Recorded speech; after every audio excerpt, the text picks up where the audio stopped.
चलिए विद्यार्थियों, मैं शुरू कर रहा हूं आज का यह टॉपिक और मैं शुरू कर रहा हूं चैप्टर भी प्रकाश का प्रवर्तन और अपवर्तन। पहला यूनिट का नाम है। और जैसा कि आप जानते हैं कि अब हम लोग ऑफलाइन के साथ साथ ऑनलाइन भी आ रहे हैं और 10th टॉपर बैच जो चैलेंजर स्टडी पॉइंट के ऐप पर लॉन्च हुआ है वो बहुत जल्द जो है आने वाला है। और डेमो के लिए मैं कुछ आपको पॉइंट बता रहा हूं ताकि जो दूर सुदूर के बच्चे हैं वो समझ सके कि भाई भोजपुरिया अंदाज में भी केंगा पढ़ावल जाला। हिंदी में तो ढेर पढ़ले बार, लेकिन अब भोजपुरिया झकोरा में देखल जाओ सिलेबस केंगा पढ़ल जाला आ केंगा दिमाग के अंदर तक पहुंचावल जाला। बात की शुरुआत करे कि हमने के प्रकाश के हमने के पॉइंट शुरू होता प्रकाश से कि आखिर प्रकाश होला का। तो जनरली तू जानता रह कि भाई प्रकाश जोन होला नो एगो साधन होला। जगह इ कलम जोन बानो एगो साधन है। इ काथी के साधन है भाई? इ साधन है लिखे खातिर। का है? लिखे खातिर साधन है। वही गतिया प्रकाश का है। प्रकाश एगो साधन है।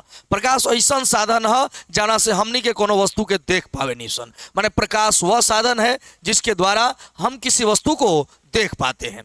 तू एकदम शॉर्टकट में बता सकता रहा कि प्रकाश वह माध्यम है जिसकी सहायता से हम किसी वस्तु को देख पाते हैं। जैसे मान लीजिए कि आप पढ़ रहे हो और पढ़ने के क्रम में अचानक लाइट कट जाए, चाहे दिए बुता जाए, चाहे ललटेने बुता जाए, तब का होई?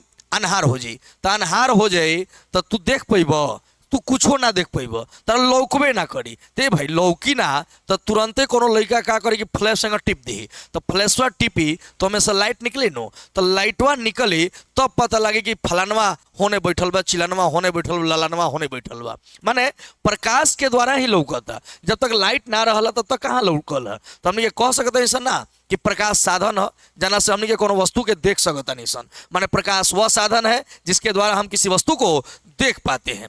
आइए हम इस चर्चा को आगे बढ़ाते हैं पीपीटी के साथ। और पीपीटी इसलिए लाया गया है कि पीपीटी से जो है बच्चे स्क्रीनशॉट ले सकते हैं, आसानी से पढ़ सकते हैं। ऐसे तो फिजिक्स के लिए हम लोगों को पीपीटी या हमारे जितने भी साथी शिक्षक हैं किसी भी साधन की आवश्यकता नहीं है, लेकिन फिर भी पीपीटी इसलिए रखा जाता है कि बच्चों को सुविधा हो अपना नोट्स बनाने में और अपना फेयर करने में। तो चलिए शुरुआत करते हैं। हम यहां से पॉइंट शुरू करते हैं। हम लोग सबसे पहला जो पॉइंट पढ़ने वाले हैं वह पढ़ने वाले हैं प्रकाश का स्रोत। प्रकाश का स्रोत किसे कहते हैं?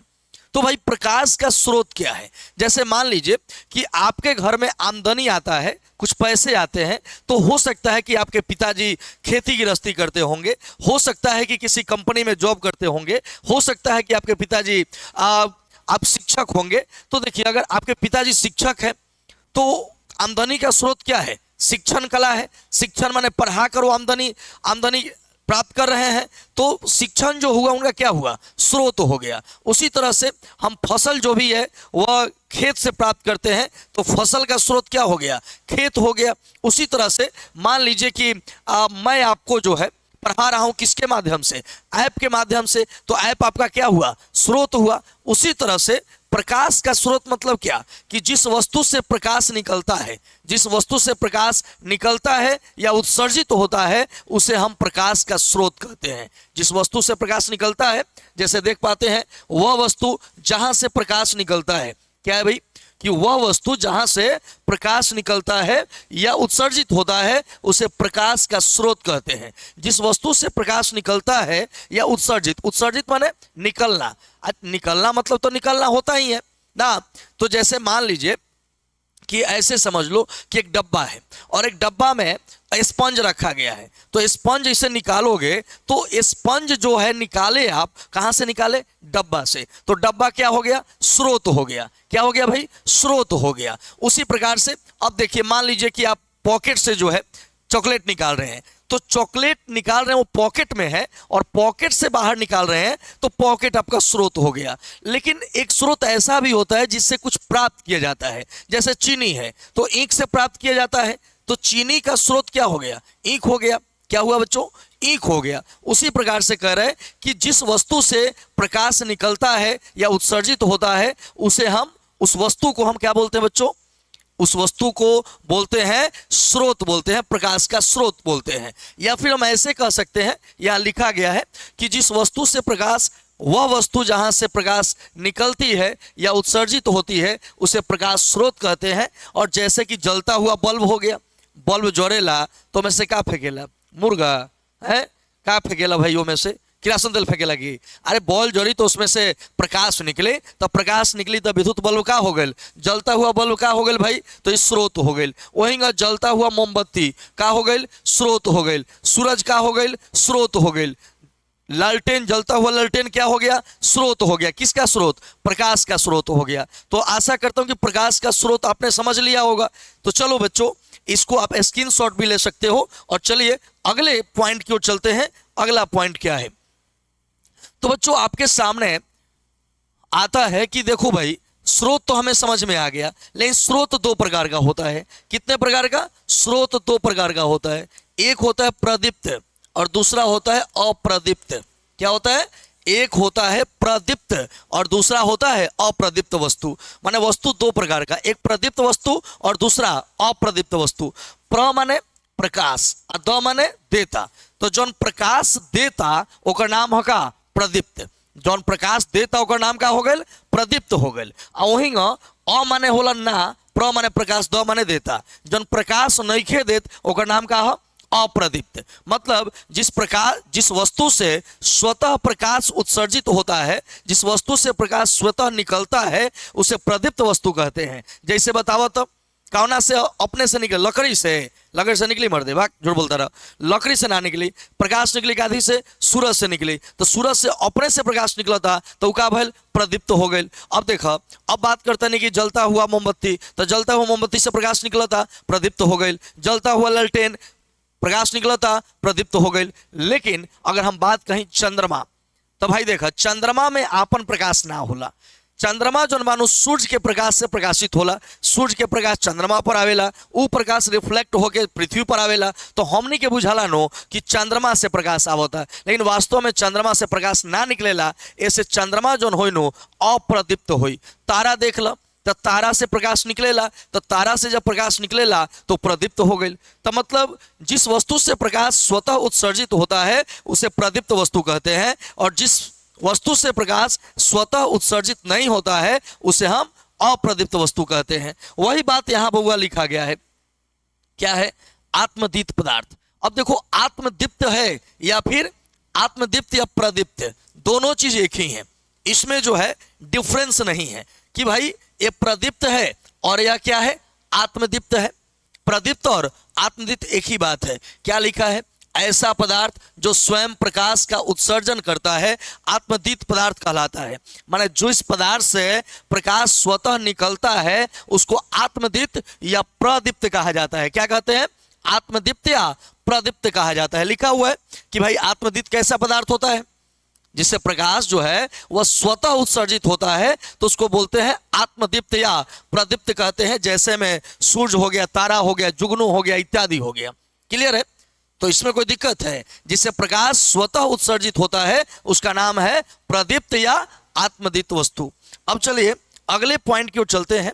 अगला पॉइंट इसी से रिलेटेड है कि भाई अदीप्त पदार्थ किसे कहते हैं। अदीप्त बता नहीं है कि अ माने का होला बउआ ना, प्र माने प्रकाश, द माने देता। जब प्रकाश देते नहीं के, माने जिस पदार्थ से प्रकाश का उत्सर्जन नहीं होता है, जिस पदार्थ से स्वतः प्रकाश का उत्सर्जन नहीं होता है या प्रकाश नहीं निकलता है, उसे क्या बोलते हैं, उसका नाम है क्या, उसका नाम है अप्रदीप्त वस्तु। और इसी को इसमें लिखा गया है, ऐसा पदार्थ जो स्वयं प्रकाश उत्सर्जन नहीं करता है लेकिन प्रकाश की उपस्थिति में दिखाई देता है, अदीप्त पदार्थ कहलाता है। कहने का मतलब है कि आप इस शॉर्टकट में इतना ही तक लिख सकते हो कि जिस पदार्थ से प्रकाश स्वतः उत्सर्जित नहीं होता है उसे हम अप्रदीप्त वस्तु कहते हैं। जितना आपका अपना भाषा रहेगा उतना बेहतर होगा। तो क्या लिखेंगे बच्चों कि जिस पदार्थ से स्वतः प्रकाश उत्सर्जित नहीं होता है उसे हम बोलते हैं अप्रदीप्त वस्तु। जैसे कि चंद्रमा में प्रकाश नहीं है, टेबल में, कुर्सी में, इस सबसे प्रकाश बउआ नहीं निकलता है। तो जब प्रकाश निकलवे नहीं करेगा तो उसको क्या कहिएगा, तो उसको कहा जाता है अप्रदीप्त वस्तु कहते हैं। क्या कहते हैं बच्चों, अप्रदीप्त वस्तु कहते हैं। आइए इस पॉइंट को देखते हैं कि भाई किरण किसे कहते हैं, प्रकाशीय किरण किसे कहते हैं। तो देखो भाई, जैसे सूरज है, जैसे सूरज है, यहाँ पे यह सूरज है और यहाँ से जब प्रकाश निकलेगा तो प्रकाश एक सरल रेखा में गमन करेगा। किस पर? सरल रेखा पर गमन करता है। जब प्रकाश किसी स्रोत से निकलता है तो एक दिशा में, किसी दिशा में जो है सरल रेखा पर गमन करता है, और सरल रेखा में गमन करने वाले प्रकाश को ही प्रकाशीय किरण कहते हैं। जैसे कि प्रकाश जिस पथ पर चलता है उस दिशा को ही किरण कहते हैं। माने जिस पथ पर चलता है, जिस सरल रेखा पर चलता है प्रकाश, तो सरल रेखा पर चलने वाले प्रकाश को ही क्या बोलते हैं? प्रकाशीय किरण कहते हैं। कहा जाएगा कि जब प्रकाश स्रोत से प्रकाश निकलता है ना, तो वह विभिन्न दिशाओं में जो है सरल रेखा पर गति करता है। सरल रेखा पर गति करने वाले, एक सरल रेखा पर जो गति करने वाला प्रकाश होता है ना, उसको ही बोलते हैं प्रकाशीय किरण बोलते हैं। प्रकाशीय किरण को बहुआ दर्शाने के लिए एक रेखा खंड लेते हैं और इसके किसी एक सिरे पर तीर का चिन्ह लगा देते हैं। यह तीर का चिन्ह यह बतलाता है ना कि प्रकाश किस दिशा में गमन कर रहा है। और बच्चों मैं आपको बता दूं कि फिजिक्स के ऐसे ही कंसेप्ट और भोजपुरी अंदाज में देखे खातिर तू हमारे चैनल पर ऐसे तई फेसबुक पर, यूट्यूब पर रही, लेकिन अगर तुम्हारा पूरा फिल्म देखेगे बा, तो ट्रेलर नहीं का देखेगे चाहत, तो आज ही ज्वाइन कर, आज ही कोर्स लब। मात्र 299 रुपया तरह के रखल गई बा। ऐसे ऊपर लिखल हुई टॉपर 10th बैच जो है, 10th का टॉपर बैच जो है चैलेंजर स्टडी पॉइंट के ऐप पर जो है, जो प्ले स्टोर से आप डाउनलोड कर सकते हैं, उस पर 499 रुपया दिखाएगा। उसके बाद उसके ऊपर कूपन मिलेगा बबुआ, कूपन में सुनील लिखा होगा, उसको जैसे ही क्लिक कीजिएगा आपका 200 रुपये डिस्काउंट हो जाएगा और 299 रुपये में यह कोर्स मिलेगा, जिसमें हमारे 5 साथी शिक्षक पढ़ाएंगे। तो बच्चों ये देर ना करें, और जिस प्रकार से ऑफलाइन में आपने हमारा वीडियो देखा होगा या जानते होंगे, ऑनलाइन में भी करिश्मा आपको देखने को मिलेगा, निरंतर देखने को मिलेगा, कमिंग सून। लेकिन सबसे पहले आप कोर्स को परचेज कर लीजिए। यह ऑफर सीमित समय के लिए है, यह ऑफर जो है निर्धारित वक्त के लिए है, इसलिए बाद में 499 हो जाएगा, अभी आपको 299 में मिल जाएगा। तो आज ही प्ले स्टोर में जाकर और वहां से आप चैलेंजर स्टडी पॉइंट सर्च करें और वहां से कोर्स, वहां से जैसे ही डाउनलोड कीजिएगा वहां स्टोर्स आएगा, स्टोर्स में कोर्स दिखाई देंगे और कोर्स में दिखाई देगा 10th टॉपर बैच, और उसमें से आप 299 रुपये में परचेज कर सकते हैं। तो देर न करें और परचेज कीजिए और पूरे क्लास का आनंद लीजिए और आने वाले वक्त को बता दीजिए कि आप ही हैं अगले साल के बेहतर नंबर लाने वाले। तो चलिए इजाजत दीजिए, धन्यवाद।